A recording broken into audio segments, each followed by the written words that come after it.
स्वागत है आप लोगों का मंथन क्लासेस के ऑनलाइन प्लेटफॉर्म पर। बिहार पुलिस के लिए संविधान का अवसर बैच लेके आए हैं, जिसके अंतर्गत हम राष्ट्रपति से संबंधित एक क्लास कर चुके हैं।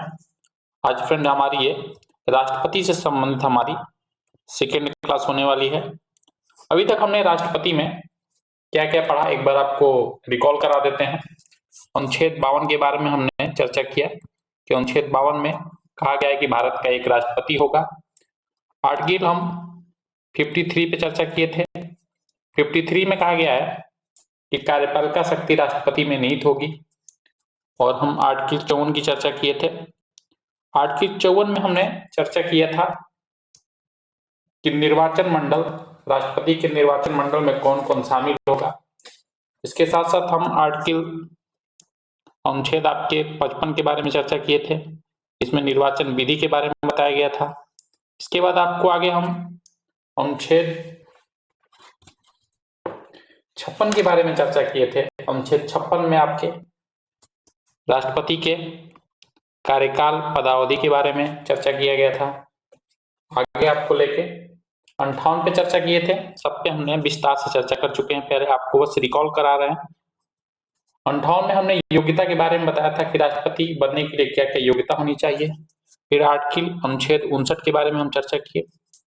अनुच्छेद 59 में आपके पद की शर्तों के बारे में हम चर्चा किए थे। इसके बाद फ्रेंड हम सीधे 60 पे आए थे, और अनुच्छेद 60 के अंतर्गत हम लोग राष्ट्रपति के शपथ ग्रहण के बारे में विस्तार से चर्चा किए थे। इसके बाद फ्रेंड हम लोग 61 पे भी चर्चा कर लिए हैं, अनुच्छेद 61 के बारे में भी। इसमें हम महाभियोग का आधार क्या होगा, राष्ट्रपति पर कब कब महाभियोग लगाया जा सकता है। महाभियोग लगाने के लिए सबसे पहले हम लोकसभा या राज्यसभा में कहां पेश कर सकते हैं। इसके बाद अगला हमारा आर्टिकल था अनुच्छेद 62। हम लोग आज की क्लास में अनुच्छेद 62 से शुरू करेंगे, और आज की क्लास में हम राष्ट्रपति को समाप्त करने का प्रयास करेंगे। तो चलिए हम लोग अनुच्छेद 62 से चर्चा करते हैं। अनुच्छेद 62 में आपके राष्ट्रपति के कार्यकाल 5 वर्ष पूर्ण होने से पहले अपने राष्ट्रपति का चुनाव हो जाना चाहिए। ये लिखा गया है कि जब राष्ट्रपति का जो कार्यकाल है वो पूरा हो जाए, उससे पहले राष्ट्रपति का चुनाव हो जाना चाहिए। ये आपका अनुच्छेद 62 में वर्णित है। अब हम लोग सीधे 62 के बाद 71 पे चर्चा करेंगे। फ्रेंड हम राष्ट्रपति से संबंधित सभी अनुच्छेदों पे चर्चा नहीं कर रहे हैं, जो एग्जाम की दृष्टि से महत्वपूर्ण है, जो पूछे जाते हैं, उन्हीं पे हम चर्चा करेंगे। अनुच्छेद 71 में आपके राष्ट्रपति और उपराष्ट्रपति के चुनाव से संबंधित किसी भी विवाद का निपटारा सर्वोच्च न्यायालय करेगी। यह फैसला अंतिम होगा। जब राष्ट्रपति उपराष्ट्रपति का चुनाव से लेके कोई विवाद हो जाता है, कोई मामला हो जाता है, तो उसका निपटारा केवल सर्वोच्च न्यायालय के पास है, सुप्रीम कोर्ट के पास है, और जो निर्णय सुप्रीम कोर्ट देगी वही अंतिम निर्णय होगा। ये बात अनुच्छेद 71 में लिखी गई है। हम बढ़ेंगे अनुच्छेद 72 के तरफ। अनुच्छेद 72 मोस्ट इंपोर्टेंट आपका आर्टिकल है, सबसे महत्वपूर्ण। एग्जाम में बार बार इससे सवाल देखने को मिलता है, तो ध्यान रखेंगे। अनुच्छेद 72 जो है, क्षमा दान करने की शक्ति से संबंधित प्रावधान रखे गए हैं। ऐसा कोई व्यक्ति जो कार्यपालिका के शक्ति के अंतर्गत विरुद्ध किए गए कार्य के लिए दंडित किया गया हो, तो उसे क्षमा दान दे सकता है। अगर कोई व्यक्ति दोषी न्यायालय द्वारा करार दे दिया गया है, तो उसे राष्ट्रपति को अधिकार है उसे वह क्षमा कर दे। मृत्युदंड की क्षमा को भी राष्ट्रपति माफ कर सकता है। सेना न्यायालय द्वारा दंडित व्यक्ति को भी क्षमा दान कर सकता है। आगे हम लोग चर्चा करेंगे कि राष्ट्रपति को कितने प्रकार की क्षमा दान के प्रकार हैं आपके। तो क्षमा दान के 5 प्रकार हैं, जिसमें पहला आता है आपका लघुकरण। हम लोग लघुकरण पे चर्चा करते हैं। लघुकरण में आपका राष्ट्रपति क्षमा देते समय वह क्षमा की प्रकृति को बदल दे। आपके मन में सवाल उठ रहा होगा कि ये क्षमा की प्रकृति क्या है, तो हम एग्जाम्पल के माध्यम से आपको बता दें। जैसे मृत्युदंड को वह कठोर कारावास में बदल दे। किसी व्यक्ति को मृत्युदंड की सजा मिली हुई है और राष्ट्रपति उसे क्या कर दे, उसे कठोर कारावास में बदल दे, तो ये आपका किसके अंतर्गत आएगा, लघुकरण के अंतर्गत आएगा। अब हम लोग प्रतिहार पे चर्चा करते हैं कि प्रतिहार में क्या होता है। सजा की मात्रा को बदल दे, जो सजा की मात्रा है उसको बदल के कम कर दे। जैसे 5 साल की अगर सजा है तो 5 साल की सजा को बदल के वो किस में कर दे, 3 साल की सजा में कन्वर्ट कर दे। तो इस प्रकार का जो आपका क्षमादान है राष्ट्रपति का, उसे परिहार के नाम से जानेंगे। विराम पे चर्चा करते हैं। विराम कैसा क्षमादान है, तो मानवीय तथ्य के आधार पर सजा बदल दे। अगर राष्ट्रपति मानवीय तथ्य के आधार पर अगर सजा बदल दे, जैसे कोई गर्भवती महिला हो और राष्ट्रपति उसे क्षमा कर दे, तो सजा की मात्रा या प्रकृति भी बदल सकती है। वो चाहे तो उसकी सजा को 4 साल से कम करके 2 साल कर दे, या तो उसको पूरा क्षमादान कर दे। तो ये आएगा आपका विराम के अंतर्गत। अब परिलंबन पे चर्चा करेंगे। परिलंबन कैसा क्षमादान है, केवल मृत्युदंड में प्रयोग होता है ये आपका परिलंबन। परिलंबन ऐसा क्षमादान है जो केवल मृत्युदंड में आपका प्रयोग होता है। व्यक्ति की सजा को माफ न करके टालना। क्या होगा कि आपको मृत्युदंड की सजा मिल गई है, इसको कुछ दिन के लिए और टाल दिया जाए, तो ये किस में आएगा, परिलंबन के अंतर्गत आएगा। अब हम लोग क्षमा पे चर्चा करते हैं कि क्षमा किस प्रकार का क्षमादान के अंतर्गत आता है। तो इस प्रकार के क्षमादान के अंतर्गत पूर्णतः दोष मुक्त हो जाता है व्यक्ति, उसको पूरी तरह से माफ कर दिया जाता है। जैसे वह कभी कोई अपराध किया ही ना हो, उसको जो भी इसके पहले उसको सजा मिली थी पूरे को क्षमा कर दिया जाता है, पूरे को माफ कर दिया जाता है, उसे दोष से मुक्त कर दिया जाता है। जो उसके ऊपर दोषारोपण था उसे हटा दिया जाता है। अब यह मान लिया जाता है जैसे वो कभी अपराध किया ही ना हो, तो वो आएगा आपके क्षमा के अंतर्गत। और ये सभी अधिकार आपको राष्ट्रपति को दिए गए हैं अनुच्छेद 72 के अंतर्गत। राष्ट्रपति इन सभी प्रकार के क्षमादान को करता है। तो आपको केवल यही पूछा जाएगा आपसे कि किस अनुच्छेद के तहत राष्ट्रपति क्षमादान करता है, तो अनुच्छेद 72 याद रखेंगे। और डीप आपको, जैसे आप बिहार एसआई का एग्जाम देते हैं, वहां पे आपको इस प्रकार के बारे में पूछ सकता है कि कौन इसमें शामिल नहीं है। जैसे आपका लघुकरण, प्रतिहार, विराम दे देगा और एक अलग दे देगा और पूछेगा कौन राष्ट्रपति के क्षमादान प्रकार में नहीं आता है। बढ़ेंगे हम आगे, देखेंगे अगले आर्टिकल पे चर्चा करेंगे।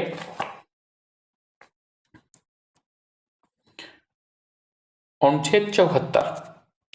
अनुच्छेद 74 में आपका क्या है, भारत का राष्ट्रपति मंत्री परिषद के सलाह के अनुसार कार्य करेगा। अनुच्छेद 74 में यह लिखा गया है कि जो भारत का राष्ट्रपति होगा वो किसके सलाह से कार्य करेगा, तो वह आपके मंत्री परिषद की सलाह से कार्य करेगा।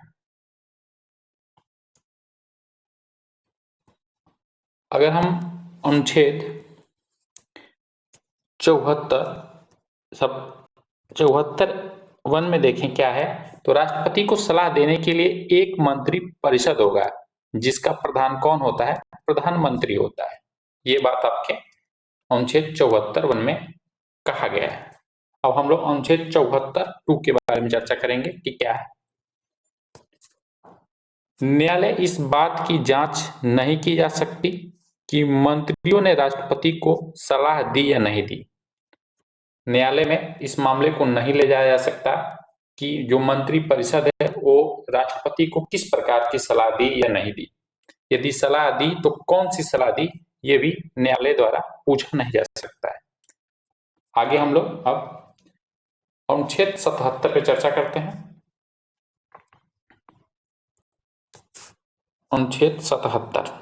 अनुच्छेद 77 में क्या है कि भारत सरकार के जितने भी कार्य किए जाएंगे वह राष्ट्रपति के नाम से हुए माने जाएंगे। आपको पहले हम बता चुके हैं कि भारत में जो राष्ट्रपति है, जितने भी कार्य होते हैं सब राष्ट्रपति के नाम से किए जाते हैं, लेकिन ये नाम मात्र का आपका शासक है। असली पावर जो है आपके मंत्रिमंडल के पास होती है, प्रधानमंत्री के पास होती है। लेकिन आर्टिकल 77 की बात करें, आपकी 77 की बात करें, तो इसमें इस बात का प्रावधान किया गया है कि भारत सरकार के जितने भी कार्य किए जाएंगे वह राष्ट्रपति के नाम पर ही किए हुए माने जाएंगे। 78 में क्या वर्णित है? 78 में आपका ये लिखा गया है कि भारत का राष्ट्रपति संसद प्रधानमंत्री से प्रशासनिक विधायी सूचना को अपने पास मंगा सकता है। अगर राष्ट्रपति चाहे तो प्रधानमंत्री से प्रशासनिक संबंधित जो भी सूचना है वह अपने पास मंगा सकता है। इसका उल्लेख आपके अनुच्छेद 78 के तहत वर्णित है। आगे हम लोग अनुच्छेद 80 पे चर्चा करेंगे। मोस्ट इंपोर्टेंट आर्टिकल है आपका एग्जाम की दृष्टि से, इसको याद रखेंगे, यहां से सवाल बहुत देखने को मिलता है एग्जाम में। अनुच्छेद 80, भारत का राष्ट्रपति राज्यसभा में 12 सदस्यों का मनोनयन करता है। तो अनुच्छेद 80 में ही ये वर्णित है कि आपका भारत का राष्ट्रपति राज्यसभा में 12 सदस्यों का मनोनयन करता है। जो ये 12 सदस्य होंगे वो साहित्य, कला, विज्ञान, खेलकूद क्षेत्र से होंगे। और आपको इसके पहले बता चुके हैं आपको पहली वाली क्लास में कि जो ये 12 सदस्य होते हैं ये आपके राष्ट्रपति के चुनाव में भाग नहीं लेते हैं, क्योंकि वहां निर्वाचित सदस्य भाग लेते हैं। और ये कैसे हैं? तो ये मनोनीत सदस्य हैं। और आपको बता चुके थे कि जब राष्ट्रपति पर महाभियोग की प्रक्रिया लगाई जाती है तब ये 12 सदस्य उसमें भाग लेते हैं, लेकिन उसके चुनाव के समय ये 12 लोग भाग नहीं लेते हैं। आगे हम लोग अनुच्छेद 85 पे चर्चा करते हैं। वह सत्रावसान कर सकता है, वह लोकसभा को भंग कर सकता है, वह सत्र को बुला सकता है। आर्टिकल 85 में वर्णित है कि जब आपका लोकसभा को चाहे तो वह भंग भी कर सकता है और वह सत्र को संयुक्त, जैसे आपका जब सत्रावसान होता है, जब आपका शीतकालीन सत्र चलता है, आपका बजट सत्र चलता है, तो उस समय वह सत्रावसान भी कर सकता है। ये सब आर्टिकल 85 के अंतर्गत वर्णित है। हम लोग आर्टिकल 86 पर चर्चा करते हैं कि 86 में क्या वर्णन मिलता है। अनुच्छेद 86, विधेयक के संबंध में राष्ट्रपति संसद को संदेश भेज सकता है। यह संसद का कर्तव्य बनता है कि वह इस पर विचार करे। कोई मामला, कोई विधेयक आपके संसद में है तो उसके बारे में संदेश भेज सकता है, राष्ट्रपति संसद को संदेश भेज सकता है। अब यह संसद का कर्तव्य बनता है कि वह इस पर विचार करे या न करे। आगे हम लोग अनुच्छेद 87 पे चर्चा करते हैं। भारत का राष्ट्रपति प्रत्येक वर्ष प्रथम सत्र की पहली बैठक के बाद और लोकसभा के गठन के बाद भी पहली बैठक में अपने दोनों सदनों को संबोधित करता है। जो आपका राष्ट्रपति का संबोधन होता है वो आपका अनुच्छेद 87 के तहत ही वर्णित है। आगे हम लोग मोस्ट इंपोर्टेंट एक और आर्टिकल के बारे में देखेंगे जो एग्जाम की दृष्टि से महत्वपूर्ण है। अनुच्छेद 108 की चर्चा करते हैं। अनुच्छेद 108 में क्या है?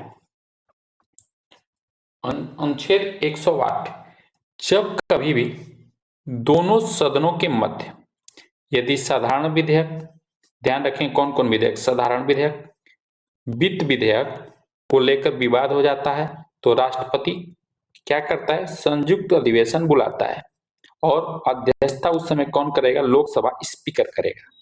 तो 108 जो अनुच्छेद है ये आपके राष्ट्रपति के संयुक्त अधिवेशन बुलाने से संबंधित है। लेकिन किस किस मामले पे राष्ट्रपति संयुक्त अधिवेशन बुला सकता है? तो आपका साधारण विधेयक का कोई मामला हो तब, वित्त विधेयक से संबंधित कोई मामला हो तब, इससे लेकर विवाद हो जाता है आपके दोनों सदनों के बीच, यहाँ दोनों सदन का मतलब है लोकसभा और राज्यसभा के बीच, तो राष्ट्रपति संयुक्त अधिवेशन बुला सकता है।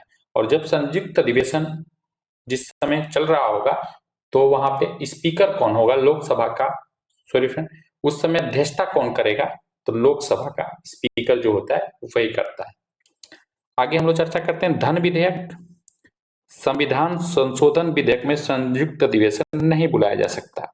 अब आपको एग्जाम में यहां से फंसाया जा सकता है कि संयुक्त अधिवेशन किस किस मामले में बुलाया जा सकता है।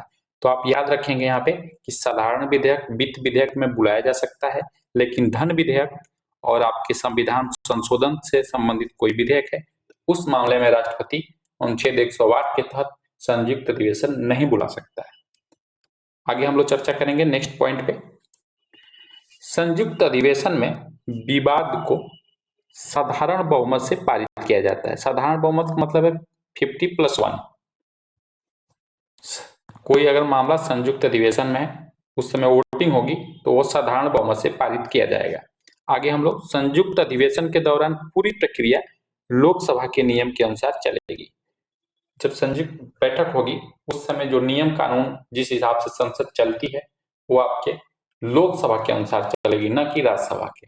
जितने भी नियम आपके लोकसभा में बनाए गए हैं उसके अनुसार ही आपकी संयुक्त अधिवेशन की प्रक्रिया चलती है। आगे हम लोग एक और महत्वपूर्ण आर्टिकल पे चर्चा करने वाले हैं, जो आपका आर्टिकल है राष्ट्रपति के वीटो पावर से संबंधित, और यह है आपका अनुच्छेद 111। अनुच्छेद 111 पे चर्चा करते हैं, और यह राष्ट्रपति को वीटो पावर की शक्ति देता है। वीटो पावर क्या होता है फ्रेंड, ये बताएंगे आपको हम। वीटो जो पावर होता है, राष्ट्रपति किसी विधेयक, जब आप लोकसभा राज्यसभा में कोई कानून बन जाता है तो राष्ट्रपति के पास आता है, राष्ट्रपति उस पर दस्तखत करता है। लेकिन अगर राष्ट्रपति उस पर दस्तखत न करे तो उस अधिकार को क्या कहलाता है, राष्ट्रपति का वीटो पावर कहलाता है। तो कितने प्रकार के वीटो पावर है राष्ट्रपति के पास? अत्यंतिक या निरपेक्ष वीटो पावर है, निलंबनकारी वीटो पावर है, विशेषिक वीटो पावर है, जेपी वीटो या पॉकेट वीटो आपका इसके अंतर्गत आता है। तो हम लोग एक एक पे चर्चा करते हैं कि अत्यंतिक या निरपेक्ष वीटो किसे कहते हैं।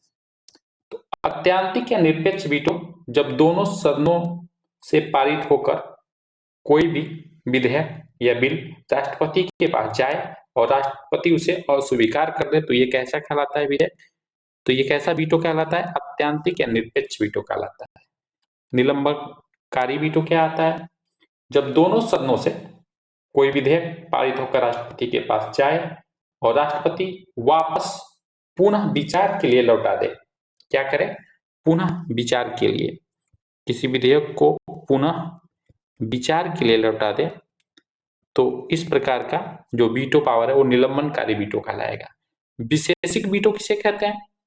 विशेषिक वीटो जब दोनों सदनों द्वारा पारित विधेयक राष्ट्रपति के पास जाए और राष्ट्रपति पुनः विचार के लिए वापस भेजे और विधेयक इसे विशेष बहुमत से रद्द करके कानून बना दे, तो इस प्रकार का जो आपका वीटो पावर होगा विशेषिक वीटो पावर कहलाएगा। जेपी वीटो या पॉकेट वीटो, ये बहुत ही महत्वपूर्ण एग्जाम की दृष्टि से। तो ये जो है जेपी वीटो या पॉकेट वीटो जो है, दोनों सदनों के द्वारा कोई विधेयक पारित होकर राष्ट्रपति के पास जाए, इस पर राष्ट्रपति कोई स्वीकृति न दे, न तो वह इसे स्वीकार करे न ही अस्वीकार करे, तो इस प्रकार का जो आपका वीटो पावर कहलाता है राष्ट्रपति का, वो जेपी या पॉकेट वीटो कहलाता है। लेकिन अमेरिका में ऐसा नहीं है। अमेरिका में केवल 10 दिन ही रोका जा सकता है, लेकिन इंडिया में जेपी वीटो या पॉकेट वीटो का प्रयोग करके राष्ट्रपति विधेयक को अनिश्चित समय के लिए आपका रोक सकता है। तो आपके मन में ये बात उठ रही होगी कि क्या कभी इन सभी वीटो पावर का प्रयोग किया गया है? तो आपको हम बता दें कि हाँ, भारत में भी इन सभी वीटो पावर का प्रयोग किया गया है। तो भारत में जो वीटो पावर का प्रयोग किया जाता है, भारत के राष्ट्रपति द्वारा 3 प्रकार के वीटो पावर का प्रयोग किया गया है। इसमें आपका पहला अत्यंतिक वीटो का प्रयोग किया गया है। यह वीटो पावर राजेंद्र प्रसाद द्वारा पेप्सू विधेयक के मामले में एक बार किया गया था। और आपका सेकेंड जो है आपका निलंबनकारी वीटो का भी एक बार भारत में प्रयोग किया गया है, और ये निलंबनकारी वीटो का प्रयोग करने वाले एपीजे अब्दुल कलाम है। इन्होंने संसद निवारण विधेयक 2005 के मामले में इसका प्रयोग किया था। जेपी वीटो का प्रयोग, इसका भी एक बार प्रयोग हो चुका है। ज्ञानी जैल सिंह ने डाक संशोधन विधेयक पर जेपी वीटो का प्रयोग किए थे।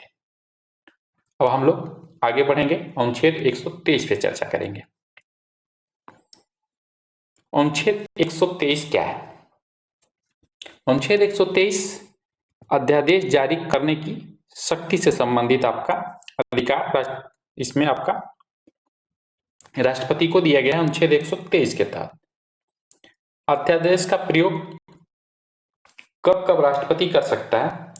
जब कभी संसद का कोई सदन या दोनों सदन का सत्र न चल रहा हो और भारत सरकार के पास ऐसी कोई जरूरत हो कि कोई नियम बनाना है, कोई कानून बनाना है, तो उस स्थिति में राष्ट्रपति अध्यादेश जारी कर सकता है। ये आपका पावर जो दिया गया है राष्ट्रपति को, ये आपका अनुच्छेद 123 में वर्णित है। राष्ट्रपति अध्यादेश किस विषय पर जारी कर सकता है? तो आपको बता दें, राष्ट्रपति जो अध्यादेश जारी कर सकता है यह संघ सूची, राज्य सूची और समवर्ती सूची तीनों विषयों पे जारी कर सकता है। लेकिन सामान्यतः जो राष्ट्रपति होता है संघ सूची और समवर्ती सूची पर ही, किस पर? संघ सूची और समवर्ती सूची पर ही विधेयक आपका अध्यादेश जारी करता है। ये राज्य सूची पे कब जारी की जा सकती है? सामान्यतः राज्य सूची पर राष्ट्रपति अध्यादेश जारी नहीं कर सकता है। विशेष परिस्थिति, कोई विशेष परिस्थिति हो तभी जारी कर सकता है। विशेष परिस्थिति में, वो विशेष परिस्थिति क्या होगी?